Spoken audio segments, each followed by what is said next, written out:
So we have certain questions in front of us. The first question is, why is it necessary to trade across different countries? The second question is, how trade takes place in international sphere? And the third is, how settlement is done across different countries.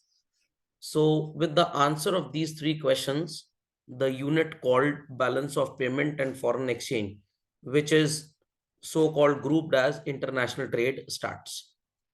So the first question is, why is it necessary to trade across different nations? तो इसका simple सा answer ये है भाई, that many things may be available in India but not available abroad. So Indians would export it or import it? Answer, Indians would export it or import it.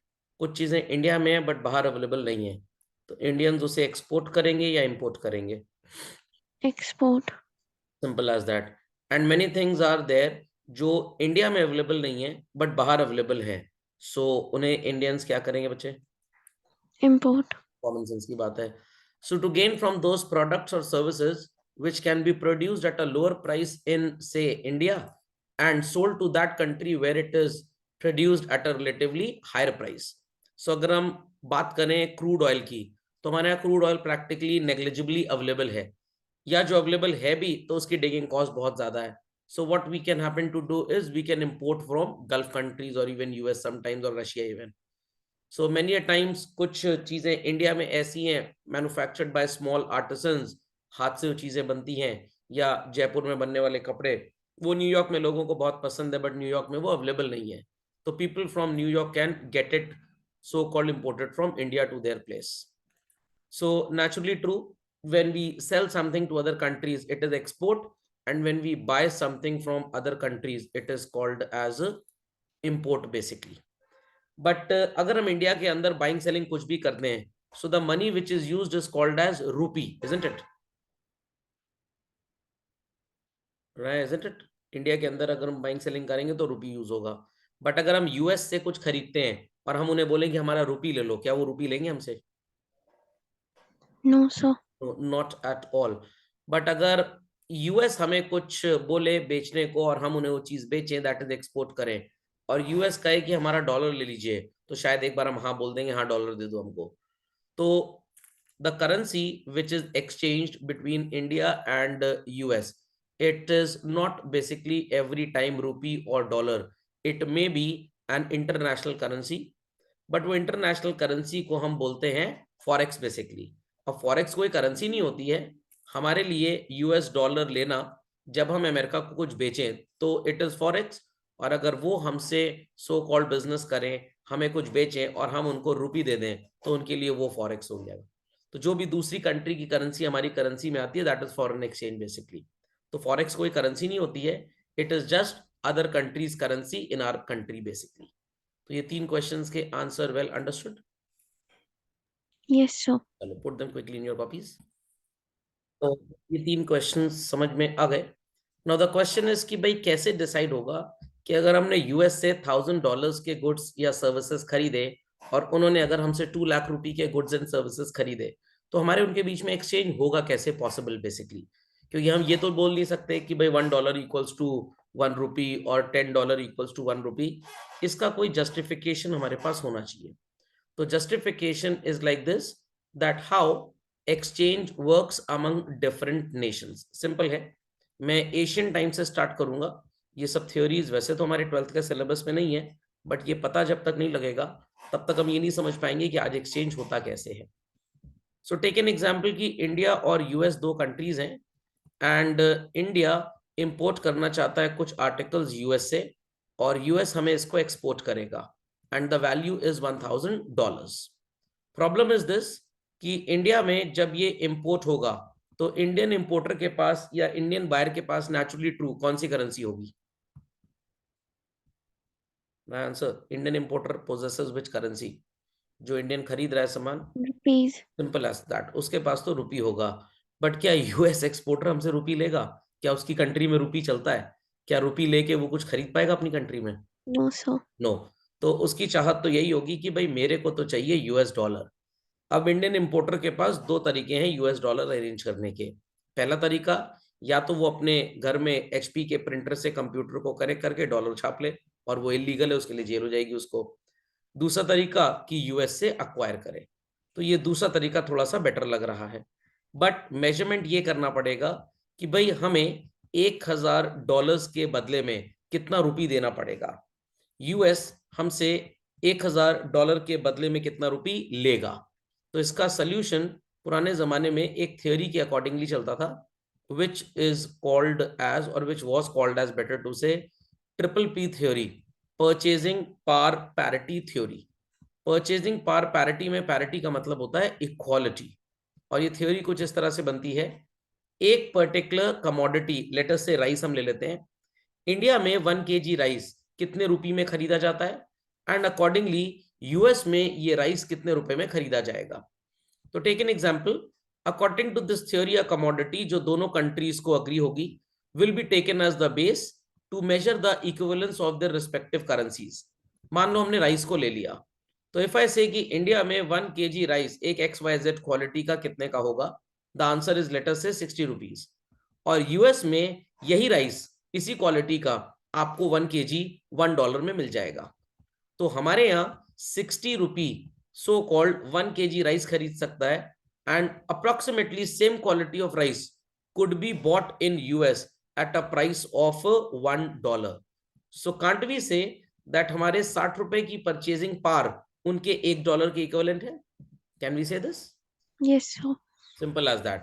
But again यहाँ पे भी तुम्हारे दिमाग में एक प्रॉब्लम आई होगी कि sir हमारे पास प्रॉब्लम ये है, मेरे को लग रहा है, क्या ये क्वालिटी राइस की हमेशा सेम होगी ना, इंडिया में जो राइस मिल रहा है और जो यूएस में? नो नो नो, ऑब्वियस सी बात है भाई, एग्रीकल्चरल कमोडिटी है, सॉइल की फर्टिलिटी, सॉइल की quality, agricultural conditions, climatic condition, multiple reasons हैं जिसकी वजह से हमारे राइस की क्वालिटी उनके राइस से सुपीरियर भी हो सकती है, इंफीरियर भी हो सकती है। सो इस प्रॉब्लम को अपने दिमाग से हमको हटाना है। कैसे हटाएंगे थोड़ी देर में पता लगेगा। So it simply means that 60 rupee in India is capable of 1 kg buying rice, and US में $1 capable है 1 किलो राइस खरीदने के लिए। तो simply proven fact कि given quantity of rice that is 1 kg can be bought in both the countries at the equivalent purchasing power। तो हमारा 60 रुपी उनके $1 के बराबर हो गया, और यही हो गया एक्सचेंज रेट। तो अगर तुमने $1000 की कमोडिटी यूएस से खरीदी, तो $1 if equals to ₹60 child, $1000 would be equal to what? Answer, $1 60 रुपए के बराबर है, तो $1000 equal to what rupee? 60,000. Simple as that, 60,000। अब अज्यूम कर लेते हैं कि इंडिया में राइस का जो प्राइस है वो 68 रुपी हो गया, और अगर 68 रुपी हो गया तो नया exchange rate 68 rupee equals to $1 होगा। और मान लो कि यूएस से तुमने आईफोन परचेज किया which is costing $1000 in US, और एक्सचेंज रेट अगर 60 है, तो iPhone would cost you how much? 68,000. 8,000। और मान लेते हैं कि इंडिया में आउटपुट राइस का बहुत बढ़िया फसल हुई, बहुत बढ़िया सस्ता हो गया राइस, और ये हो गया लेटेस्ट से 54 रुपीज का। तो अब यही आईफोन जो $1000 का था, 54 रुपी जब राइस की प्राइस हो गई, तो हमें कितने का कॉस्ट करेगा चाहिए? 54,000. Simple as that, simple as that. तो अब एक्सचेंज रेट राइस के बेसिस पे डिटरमिन करने लग गए। तो जब $68 रुपी का होगा, हमारे एक्सपोर्टर्स हैप्पी होंगे या इंपोर्टर्स हैप्पी होंगे? पहले 60 था, आईफोन खरीदते थे $1000 का, तो it use to cost us 60,000 rupee. अब 68 हो गया, तो आईफोन अब 68,000 का कॉस्ट करेगा। तो इंपोर्टर्स वुड बी हैप्पी और sad? Happy. Importers will be happy. पहले 60,000 रुपी का आ रहा था आईफोन, जब dollar price 60 rupee equals to $1 था। अब जब डॉलर प्राइस 68 हो गया, तो आईफोन इज कॉस्टिंग देम 68,000, तो दे वुड फील हैप्पी और sad? Sad. Simple as that. और अगर मैं किसी स्टूडेंट को इंडिया से यूएस में पढ़ा रहा हूँ, पहले जब डॉलर प्राइस 60 रुपी था, मैंने उसकी फीस $1,000 रखी थी, तो वो मेरे को 60,000 रुपी इंडिया में कन्वर्ट करके मिलता था। अब डॉलर जो है वो 68 का हो गया, अब मेरे को वही $1,000 फी 68,000 रुपीज मिलेगी, तो आई विल बी हैप्पी और sad? Happy. Simple as that. तो जब डॉलर प्राइस बढ़ जाता है, it is a good so called news for exporters but sad news for importers. और अगर डॉलर प्राइस लेट अस से 60 से गिर के 54 हो गया, यहाँ पे आईफोन $1,000 वाला हमें कॉस्ट करता था 60,000 का, now it will cost us only 54,000। Importers would be happy और सैड? आंसर जो 60,000 Sad. Sad, importers sad feel करेंगे। आईफोन 60,000 का था, अब 54 में मिलने लग गया है, सैड और happy? Happy. Simple as that. तो जब डॉलर प्राइस गिर जाती है रुपी के मुकाबले, तो इंपोर्ट करना बेनिफिशियल होता है। और अब मैं उस फॉरेन स्टूडेंट को बोलूंगा कि तुम मेरे को कुछ दिन बाद फी ट्रांसफर करना यूएस से इंडिया, बिकॉज अभी हमारा जो एक्सचेंज रेट चल रहा है that is $1 equals to 54 and earlier it was 60। तो मान लेते हैं कि in the month of November it was $1 equals to 60, और दिसंबर में राइस का प्राइस क्योंकि गिर गया तो डॉलर प्राइस भी गिर गई और $1.54 का हो गया। तो लास्ट मंथ जब $1,000 उस स्टूडेंट की फीस थी, I use to get 60,000 rupee, but इस मंथ डॉलर प्राइस क्योंकि 54 रुपी हो गया, तो I will be getting only 54,000। So it is a moment of happiness for me और सैडनेस फॉर मी? Sadness. सो मैं उस स्टूडेंट को बोलूंगा please wait till January, because जनवरी में उम्मीद है कि डॉलर प्राइस 62 रुपी हो जाएगा, तब $1,000 फी तुम मेरे बैंक अकाउंट में पुट करना, and in Indian currency that money would be equivalent to 62। तो जब डॉलर का प्राइस बढ़ता है, it is good for so called exporters but bad for importers, और जब घटता है तो it is good for importers but bad for exporters. सुनाई पड़ गई बात, समझ में आ गई? Yes sir. तो यहाँ पे एक्सपोर्ट बेनिफिशियल हो जाएगा और import expensive when dollar price goes up, और जब डॉलर प्राइस कम हो गई तो सो कॉल्ड इंपोर्ट बेनिफिशियल होगा और एक्सपोर्ट सो कॉल्ड चीपर हो जाएगा, इसलिए हम एक्सपोर्ट नहीं करना चाहेंगे। सुनाई पड़ गया था? तो अब एक प्रॉब्लम मेरे सामने ये आ गई है, हमने बड़े आराम से तो बोल दिया कि भाई 68 रुपी राइस का प्राइस है, तो एक्सचेंज रेट हो गया 68 rupee equals to $1। 54 rupee rice का प्राइस है, तो एक्सचेंज रेट हो गया 54 रुपी $1। बट थोड़ा सा कॉमन सेंस भी लगाओ भाई, आईफोन है $1,000 का, जब 60 रुपी प्राइस था तो आईफोन हर हिंदुस्तानी को 60,000 रुपए मिलता था। 68 प्राइस हो गया तो नाउ आईफोन इज कॉस्टिंग 68,000 रुपी। 54 हो गया राइस का प्राइस, तो आईफोन इज कॉस्टिंग 54,000। थोड़ा सा फूलिशनेस नहीं लगता? What rise has to do in judgement of the price of iPhone? थोड़ा सा बकवास नहीं लग रहा है? आंसर चलन कि राइस का आईफोन से क्या रिलेशन? राइस कौन होता है आईफोन की प्राइस को डिक्टेट करने वाला? Doesn't it looks a bit foolish type of activity? बेवकूफी भरी एक्टिविटी लग रही है कि नहीं? Yes sir. इसीलिए इस थ्योरी को उस जमाने के थोड़े ज्यादा अक्लमंद लोगों ने अबैंडन किया और बोला हर चीज का प्राइस राइस के बेसिस पे, कुछ समझ में नहीं आ रहा भाई, कुछ गड़बड़ लग रहा है, ये ऐसा नहीं होना चाहिए। क्योंकि राइस में प्रॉब्लम क्या है कि भाई क्वालिटी डिफरेंट होगी। हमारे यहाँ राइस खाने वाले लोग जब ज्यादा होते हैं तो डिमांड ज्यादा होती है और दाम बढ़ जाता है, हर चीज यूएस से खरीदने वाली महंगी हो जाती है, इवन ऑयल तक महंगा हो जाता है। तो जब डॉलर प्राइस 60 इक्वल्स टू 1 है, 60 रुपए इक्वल्स टू $1, और मान लेते हैं यूएस में 1 लीटर क्रूड ऑयल, कच्चा तेल जिससे प्रोसेस करके पेट्रोल बनता है, डीजल बनता है, $1 का है, तो इंडिया में वो 60 रुपए का हो जाएगा। जब राइस महंगा हो गया तो क्रूड ऑयल महंगा मिलेगा, राइस सस्ता हो गया क्रूड ऑयल सस्ता मिलेगा। ये राइस का क्रूड ऑयल से रिलेशनशिप कुछ गड़बड़ लगता है भाई, ये थ्योरी समझ में कम आती है। तो उन लोगों ने इसको अबैंडन किया कि भाई क्वालिटी के बेसिस पे इट इज रॉन्ग। तो एक नई थ्योरी इंप्लीमेंट कर दी गई जिसमें quality concerns would be negligible.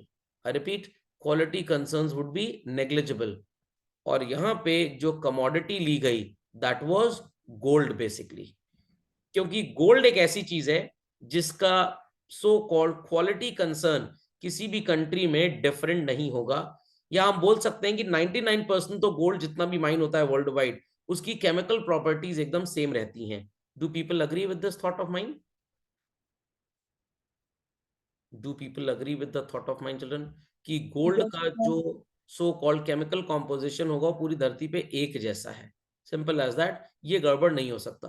Rice में तो बहुत क्वालिटीज हैं, बट बहुत ज्यादा इन डेप्थ स्टडी रिसर्च अगर हम करें चिल्ड्रन, थोड़ा बहुत डिफरेंस 2-4-5% का गोल्ड में भी आ जाएगा।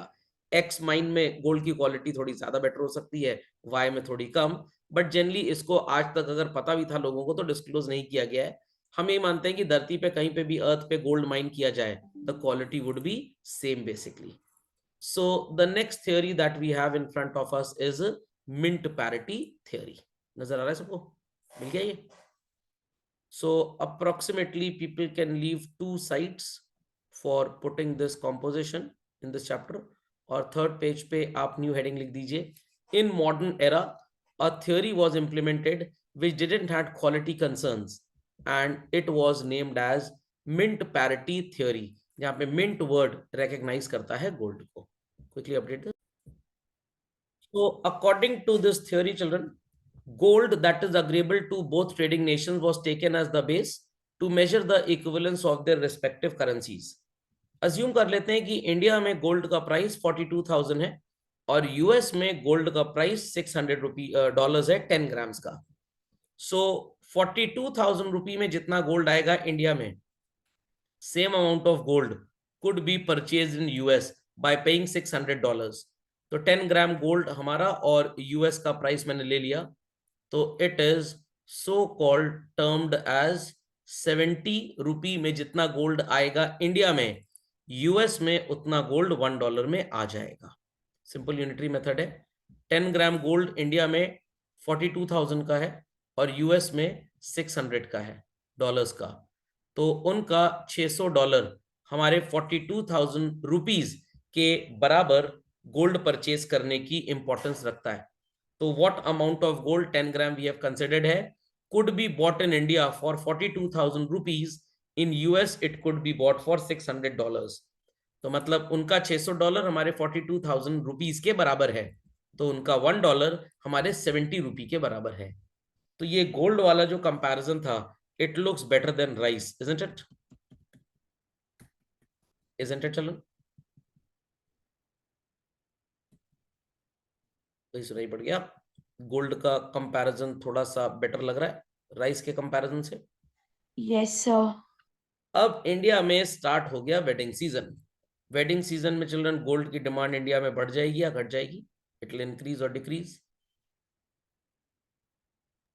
Increase. इंक्रीज। तो हमारी कंट्री में गोल्ड हो गया 48,000 का, बट वी प्री अज्यूम कि यूएस में ये अभी भी $600 का ही बिक रहा है। So now the new exchange rate is, अब 80 रुपी $1 के बराबर माना जाएगा। और अगर हम मान लें कि इंडिया में वेडिंग सीजन खत्म हो गया, अब वेडिंग्स हो ही नहीं रही हैं, 2 महीने 3 महीने बाद वेडिंग सीजन रीस्टार्ट होगा, जिसकी वजह से गोल्ड की डिमांड गिर गई और इंडिया में गोल्ड हो गया 36,000 रुपए, 36,000 का 10 ग्राम्स। वेयर एज यूएस में गोल्ड का प्राइस आज भी वही है, $600। तो अब हमारी कंट्री में और उनकी कंट्री में जो गोल्ड का कंपैरिजन हुआ, it is $80 equals to 1 rupee, और जब गिर गया तो $60 equals to 60 rupee equals to $1। तो गोल्ड का प्राइस जब बढ़ेगा करेंसी का एक्सचेंज रेट बढ़ जाएगा, गोल्ड का प्राइस गिरेगा करेंसी का एक्सचेंज रेट गिर जाएगा। तो 48,000 जब गोल्ड का प्राइस हो गया इंडिया में, exchange rate is $80 rupees equals to $1। Sorry, I repeat, 80 rupee equals to $1। और जब गोल्ड सस्ता हो गया तो अगेन फॉरेन एक्सचेंज रेट भी 60 रुपी इक्वल्स टू $1 हो गया। सो अंडरस्टूड कैसे इस थ्योरी के अकॉर्डिंगली हम एक्सचेंज रेट डिटरमिन करते थे? Yes, sir. अब ध्यान से सुन के बताना। पहले रेट था so called 70 rupee equals to $1। अब बढ़ के हो गया 80 रुपी इक्वल्स टू $1। तो एक्सपोर्टर्स के लिए इट इज गुड और इंपोर्टर्स के लिए इट इज गुड। आंसर, आप अपने आप को एक्सपोर्टर मान लीजिए। पहले आप $1 का सामान जब यूएस भेजा करते थे तो 70 रुपी आपको मिलता था। आज आपको 80 रुपी मिलेगा और आने वाले टाइम में 60 रुपी मिलेगा। तो आप सबसे ज्यादा खुश कब होंगे? जब बेचे गए सामान का 70 मिले, 80 मिले या 60 मिले? 80। कॉमन सेंस की बात है, कॉमन सेंस की बात है, कॉमन सेंस की बात है। और आप दुखी कब होंगे?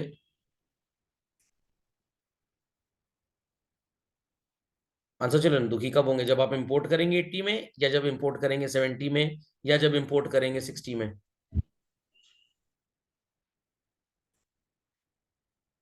Answer children, when will the exporters would feel happy? जब उनका $1 का बेचा गया सामान 70 रुपए दे, 80 रुपए दे या 60 रुपए दे? Answer, when they would feel happy. 80। Common sense की बात है। तो एक्सपोर्टर्स वुड फील हैप्पी, और जब 80 रुपी हो जाएगा तो इंपोर्टर्स वुड फील सैड। हाय राम, अब ये महंगा हो गया। $1000 का आईफोन है चिल्ड्रन, तो जब 70 रुपी एक्सचेंज रेट था, iPhone would cost you 70,000 rupee. Here iPhone would cost you 80,000 rupee, and here iPhone would cost you 60,000 rupee. So एक आईफोन बायर के लिए what is the best time? 60, 70 और 80 children? Children answer, iPhone buyer के लिए best time क्या है? 60, 70 और 80? 60। Simple as that. तो जब एक्सचेंज रेट गिरता है चिल्ड्रन, थ्योरी कोई भी हो, it is good for importers but bad for sad for exporters. और जब बढ़ता है तो it is good for exporters and bad for importers. तो if I am teaching anybody from US और $1000 मैंने उस स्टूडेंट को फीस बता दी, तो जब 70 रुपी एक्सचेंज रेट था, मेरे बैंक अकाउंट में जो कैश आएगा वो 70,000 आएगा। जब एक्सचेंज रेट 80 रुपीज हो गया तो मेरे बैंक अकाउंट में 80,000 आएगा। जब एक्सचेंज रेट 60 रुपी हो गया तो मेरे बैंक अकाउंट में 60,000 आएगा। तो मेरे लिए हैप्पीएस्ट मोमेंट कौन सा होगा children? When I get my fee in terms of $1000 equivalent to 60, 70 और 80। Answer children, happiness moment would be what for me? When I get the fee in terms of dollar, when the exchange rate is 60, 70 और 80? बताइए। 80। 80, common sense की बात है। तो ये बात समझ में आ गई कि जब एक्सचेंज रेट बढ़ेगा तो इंडियन एक्सपोर्टर्स को अच्छा लगेगा, इंपोर्टर्स को नहीं, और गिरेगा तो इंपोर्टर्स को अच्छा लगेगा, एक्सपोर्टर्स को नहीं। समझ में आ गई बात? चलो बात समझ Yes, में आ गई। sir. Yes, sir. सो इस थ्योरी में भी प्रॉब्लम्स थी चिल्ड्रन, बिकॉज गोल्ड की demand and supply her country में सेम हो। क्या ये बात सही है? या अफ्रीका जैसी कंट्री में गोल्ड की माइनिंग तो बहुत होती है चिल्ड्रन, बट उनके यहाँ कोई ऐसी खास चीजें नहीं होती जिसको वो रेगुलरली इंपोर्ट एक्सपोर्ट कर पाए। तो थ्योरी डिमांड एंड सप्लाई की वजह से अबैंडन कर दी गई। तो अब बच्चे सोचेंगे सर चलता क्या है फिर आज के जीवन में? आज के जीवन में चिल्ड्रन दुनिया में हर चीज का प्राइस डिटरमिन होता है डिमांड और सप्लाई से। सो लास्ट टाइम जब इस थ्योरी को अबैंडन किया गया, हमने एक बेस ले लिया that 1 rupee equals to, sorry 80 rupee equals to $1, और बेटर टू से $1 इक्वल्स टू रुपी 80। सो अब हम जो थ्योरी यूज करेंगे वो डिमांड और सप्लाई वाली, और वो आज भी रियल वर्ल्ड में एग्जिस्ट करती है। सो ये जो थ्योरी थी that is purchasing power parity, mint parity and all that, ये theory children 40s and 50s में अबैंडन कर दी गई। सो अब जो थ्योरी चलती है it is called as so called theory based on demand and supply. और ये कैसे चलता है? तो हमने अज्यूम कर लिया कि जब हम इस थ्योरी पे आए, प्रायर टू दैट $1 80 रुपीज का था। अब अगेन इंडियन इंपोर्टर जो है वो $1000 के आर्टिकल्स यूएस से खरीदता है, और यूएस $1000 के आर्टिकल इंडिया को बेचता है। तो India needs to pay money और India needs to receive money जब उन्होंने गुड्स खरीदे। आंसर मी, इंडिया पे करेगा या रिसीव करेगा children? Waiting for response. India would पे और India would receive children. India ने इंपोर्ट किया है $1000 का आर्टिकल, तो इंडिया पे करेगा या इंडिया रिसीव करेगा?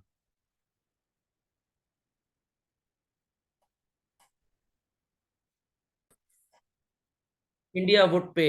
तो ऑब्वियस सी बात है भाई, इंडिया में डॉलर की डिमांड बढ़ जाएगी, क्योंकि यूएस हमसे डॉलर ही मांगेगा, या यूएस का एक्सपोर्टर आप बोल सकते हैं। तो इंडिया में अब ये $1000 आएंगे कहां से? ऑब्वियस सी बात है, डॉलर यूएस का अगर हम बात कर रहे हैं, US dollar not Australian dollar, तो ये यूएस से ही आपको मिलेगा। तो अब ये मिलेगा कैसे? सबसे बड़ी प्रॉब्लम ये है, इंडियन इंपोर्टर किसी भी बैंक अकाउंट में बैंक में जाएगा, किसी भी कमर्शियल बैंक में जहां पे फॉरेन एक्सचेंज का लेन देन किया जाता है बच्चों, एंड वो बैंक से कौन सी करेंसी मांगेगा? आंसर, चलना आंसर। बैंक से वो कौन सी करेंसी मांगेगा? Dollar. Simple as that, simple as that, वो डॉलर मांगेगा। तो सो कॉल्ड अब ये ब्रांच उसे डॉलर सप्लाई करेगी, बट इनके पास कोई डॉलर छापने की मशीन तो लगी नहीं हुई है। ये फॉरेन एक्सचेंज ब्रांच जाएगी आरबीआई के पास, और आरबीआई का फंक्शन हमने पढ़ा हुआ है, they are the custodian of currency reserves, उनके पास करेंसी रहती है। तो आरबीआई इस करेंसी को कहां से लेगा? अगर बाई चांस उनके पास करेंसी नहीं है तो वो वर्ल्ड बैंक जाएंगे, और वर्ल्ड बैंक कहेगा परेशान मत हो, हम जाते हैं यूएस के पास और यूएस से आपको करेंसी लाके देते हैं। अब world bank federal reserve system को विजिट करेगा और उनसे डॉलर मांगेगा। तो हमारी नीड है डॉलर की, यूएस हमें सप्लाई जरूर करेगा, बट यूएस इस अपॉर्चुनिटी का भरपूर फायदा उठाएगा। बहुत एडवांटेजियस अपॉर्चुनिटी यूएस के लिए होने वाली है। क्यों? क्योंकि हमारी जरूरत है डॉलर्स की। यहां तक बात समझ में आई? सो नाउ चिल्ड्रन, यूएस इस अपॉर्चुनिटी का फायदा उठाएगा, और जो एक्सचेंज रेट चल रहा था अभी तक $1 इक्वल्स टू 80, क्योंकि यूएस को तो मौका मिला है पैसा कमाने का, क्या वो हमको हमारी मजबूरी का फायदा नहीं उठाएंगे? क्या वो हमको $1 80 में दे देंगे बच्चों, वेन दे नो कि हमें बहुत ज्यादा नीड है डॉलर्स की? No sir. नो नो, बहुत फायदा उठाएंगे, इस अपॉर्चुनिटी को एक्सप्लॉइट करेंगे और कहेंगे भाई अब $1 जो है वो ₹84 का है। तो हमको डॉलर महंगे क्यों मिल रहे हैं? बिकॉज हमारी डिमांड ज्यादा है। समझ में आई बात? Yes sir. अब इसीलिए मोदी जी यूएस जाते हैं और वहां के स्टेडियम में एक सो कॉल्ड मीटिंग करते हैं, अपना भाषण देते हैं, ताकि यूएस में जो इंडियन इन्वेस्टर्स हैं वो इंडिया में आके बिजनेस सेटअप करें। जब वो इंडिया आएंगे तो डॉलर लाएंगे, जब वो डॉलर लाएंगे खुद पे खुद, क्या यूएस तब हमको महंगे में डॉलर दे पाएगा जब वो खुद ही बिजनेस करने चले आए? चलना आंसर, तब क्या यूएस हमको महंगे में डॉलर दे पाएगा? आंसर भैया, I am waiting for your response, don't sleep in the class. No sir. No, not at all. वो खुद पे खुद जब बिजनेस करने इंडिया चले आएंगे तो यूएस थोड़ा हमको महंगा डॉलर देगा, तब तो अपने आप ही हमारे पास डॉलर्स आ रहे हैं। सेकेंड अपॉर्चुनिटी ऐसी बनती है कि अभी तक तो हम यूएस से खरीद रहे थे चिल्ड्रन, बट अब हम यूएस को बेच रहे हैं। तो यूएस को मान लीजिए हमने ₹80,000 का सामान बेचा, तो यूएस अब हमें पैसे देगा या यूएस हमसे पैसे लेगा? Answer, US would give money और रिसीव मनी। हमने यूएस को बेचा है चिल्ड्रन, रिसीव मनी। सिंपल, हमें पैसे मिलेंगे और हमें चाहिए रुपी, बट उनके पास कौन सी करेंसी है चिल्ड्रन? US dollar. डॉलर। तो वो कहेंगे भाई हमसे डॉलर ले लो। हमने कहा नहीं नहीं नहीं नहीं, हमें तो रुपी चाहिए भैया, हम डॉलर क्यों ले लें? कहेंगे अरे आपके लोग तो यूएस आते हैं तब तो आपको डॉलर की जरूरत पड़ती है। हमने कहा नहीं, हमको तो रुपी ही चाहिए। तो यूएस कह रहा है अच्छा ठीक है रुकिए, हम रुपी अरेंज करते हैं। अब यूएस का जो इम्पोर्टर था वो अपने सो कॉल्ड कंट्री में, लेटर से यूनाइटेड स्टेट्स ऑफ अमेरिका में, न्यूयॉर्क के अंदर बैठा हुआ है, और वो किसी फॉरेन एक्सचेंज ब्रांच को विजिट करेगा। फॉरेन एक्सचेंज ब्रांच के पास रुपी होगा तो दे देंगे, नहीं तो जैसे हम आरबीआई को विजिट करते हैं वो फेडरल रिजर्व सिस्टम को विजिट करेंगे। अब जो कहानी हमारे ऊपर थी वो उनके ऊपर लग गई। फेडरल रिजर्व सिस्टम के पास अगर रुपी होगा वेल एंड गुड, नहीं होगा तो वो जाएंगे वर्ल्ड बैंक के पास। वर्ल्ड बैंक कहेगा परेशान मत हो, हम इंडिया चलते हैं आपको लेकर और रुपी का इंतजाम करवाते हैं। अब बच्चों जो एक्सचेंज रेट $1 का 80 रुपीज था, आए हैं वो हमसे रुपी मांगने। जब हम डॉलर मांगने गए थे उन्होंने खूब एक्सप्लॉइट किया हमें। तो क्या हम अब सो कॉल्ड मौका छोड़ेंगे? आंसर, क्या मौका छोड़ No. दिया जाए? No, not at all. अब हमें मौका मिला है अपना रुपी उनको बेचने का, और हम कहेंगे $1 के बदले में ले लो पैसे, और सिर्फ 72 रुपीज देंगे बस। वो कहेंगे अरे एक्सचेंज रेट तो 80 था। हाँ हाँ था 80 ना, हमें डॉलर की जरूरत नहीं है, आपको गरज है डॉलर के बदले रुपी की। तो आप सो कॉल्ड $1 दीजिए और बदले में 72 रुपीज लीजिए। तो वो ये सोच के आए थे कि $1 के बदले में 80 रुपीज मिलेगा, बट बेचारों को मिला कितना चल रहा, $1 की बजाय, अच्छा चलो, दे थॉट कि $1 की बजाय 80 रुपए मिलेगा, बट उन्हें मिला कितना, 72. 72। तो हमने उनको कम रुपीस दिए हैं। तो ये इंडिया के लिए एक विनिंग सिचुएशन है। तो अब डॉलर प्राइस इसलिए 72 हो गया। क्यों सर, क्यों 72 दे रहे हैं? दे दीजिए 90 रुपीज। नो, हम बिल्कुल नहीं देंगे, क्योंकि आरबीआई की रिसर्च टीम ने बताया है कि यूएस आपके पास आ रहा है आपसे डॉलर के बदले रुपी मांगने। बहुत ज्यादा इंडियन रुपीज उन्हें मत दीजिएगा, या बहुत ज्यादा सो कॉल्ड उन्हें फेवर मत करिएगा, क्योंकि अगर आपने उन्हें 90 रुपीज देना स्टार्ट किया, वो कहेंगे $1 करोड़ ले लो और बदले में 90 करोड़ रुपए दे दो। ये $1 करोड़ जब इंडिया में आ जाएंगे तो आप बन जाएंगे बेवकूफ, क्योंकि आने वाले 3 साल बाद तक भी सो कॉल्ड इंडियंस को डॉलर नहीं चाहिए होगा। करेंगे क्या इतना डॉलर रख के? एकदम $2 किलो वाली रद्दी बन जाएगी। आरबीआई की इकोनॉमिस्ट टीम ने सो कॉल्ड एक्सचेंज सिस्टम को ये बता दिया। तो एक्सचेंज सिस्टम कह रहा है ठीक है, अच्छा वो बता दिया, अब हम $1 के बदले सिर्फ 72 रुपी देंगे, ताकि कम से कम लोग अमेरिका से इंडिया आए डॉलर एक्सचेंज करने के लिए। क्योंकि जब अमेरिकन को पता लगेगा कि डॉलर प्राइस पहले 80 रुपी था $1, अब 90 हो गया, ढेर सारे अमेरिकन इंडिया चले आएंगे घूमने टहलने के लिए। ढेर सारा डॉलर इंडिया में सप्लाई किया जाएगा चिल्ड्रन। बट इंडियंस को इतने डॉलर्स की जरूरत ही नहीं है, कबाड़ की तरह डॉलर पड़े रहेंगे। और कल को बेचारा आरबीआई डॉलर अगर आज 90 में दे भी दिया, इंडियंस को 72 रुपी जब प्राइस लगाएगा तभी इंडियंस खरीदेंगे। तो आरबीआई की रिसर्च टीम कह रही है डॉलर मत लीजिएगा इतने ज्यादा उनसे, क्योंकि हमारे कंट्री में लोगों को डॉलर नहीं चाहिए आने वाले 2-3 साल तक भी। Indians are least interested in travelling to US. क्या करोगे कबाड़ भर के अपने पास? तो इसलिए आरबीआई ने बोला अमेरिकन को डॉलर दे दो, रुपी ले लो बिल्कुल, बट 72 से ज्यादा हम नहीं देंगे। सो ये एक डिस्ट्रैक्टिव मोमेंट भी होगा, ताकि बहुत ज्यादा यूएस के लोग इंडिया में डॉलर के बदले रुपी ना ले जाए हमसे। सुनाई पड़ गई बात? सुनाई पड़ गई बात? चलो समझ में Yes, आ गया। sir. तो जब यूएस इंडिया आता है रुपी मांगने, तो हम बहुत सस्ते में उनको एक्सचेंज करके देते हैं, क्योंकि हम नहीं चाहते कि ज्यादा रुपी हमारा बाहर जाए। क्योंकि अगर ज्यादा रुपी हम देने लग गए, 90 रुपए, 100 रुपए, 105 रुपए, ढेर सारे अमेरिकन आएंगे, डॉलर दे दे के रुपी लेंगे और इंडिया में घूम टहल के चले जाएंगे वापस। तो जब हमें उनके डॉलर्स चाहिए होंगे, तब हम बिल्कुल चाहेंगे कि एक्सचेंज रेट 72 हो जाए, बट तब वो अपॉर्चुनिटी को एक्सप्लॉइट करेंगे। So when Americans would come to India and they would say take dollar and give us rupee, हम बहुत कम रुपी उनको देंगे, ताकि हमारा ज्यादा पैसा बाहर ना जाए और ज्यादा डॉलर इंडिया ना आए। क्योंकि इकोनॉमिस्ट टीम, जैसे मैंने भी आपको बताया, वो बता चुकी है कि बहुत ज्यादा डॉलर लेने की जरूरत नहीं है, क्योंकि अगर डॉलर लेके रख दोगे और रुपी चला जाएगा तो अल्टीमेटली नुकसान हमारा ही होगा। कैसे होगा इसको आप ऐसे भी समझ सकते हैं। टेक एन एग्जाम्पल चिल्ड्रन की इंडिया ने लेट अस से 5 लाख करोड़ रुपीस के नोट छाप दिए और एक्सचेंज रेट 72 रुपी है, तो यूएस आता है $1 करोड़ लेकर, और बदले में इंडिया से 72 करोड़ रुपीस चले जाते हैं। सुनाई पड़ी बात? सुनाई पड़ी Yes, बात? sir.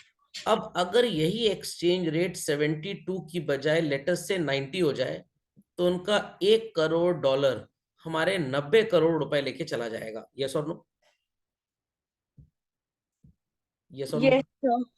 जब हम डॉलर प्राइस 90 रुपी रखेंगे तो वो 1 करोड़ डॉलर के बदले में 90 करोड़ रुपी लेके जाएंगे।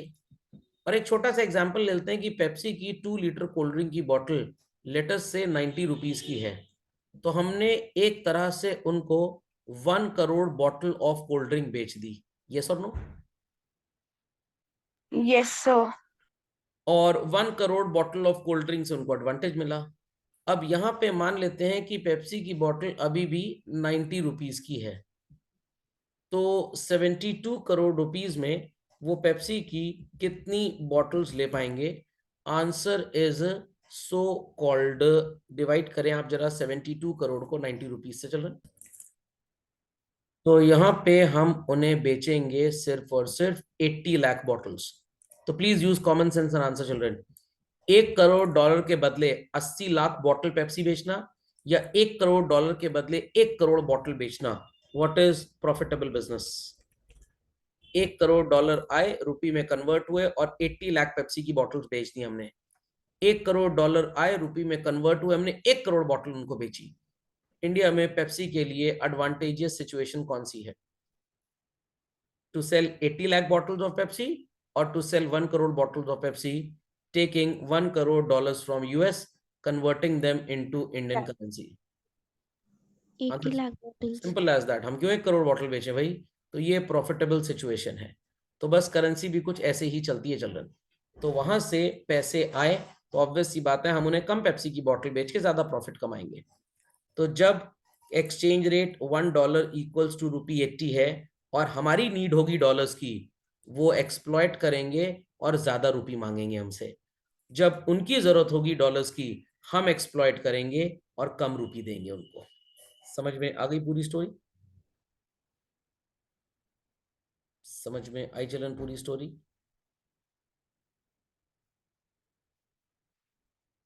चलन द स्टोरी वेंट वेल। कैसे एक्सचेंज रेट डिसाइड होता है?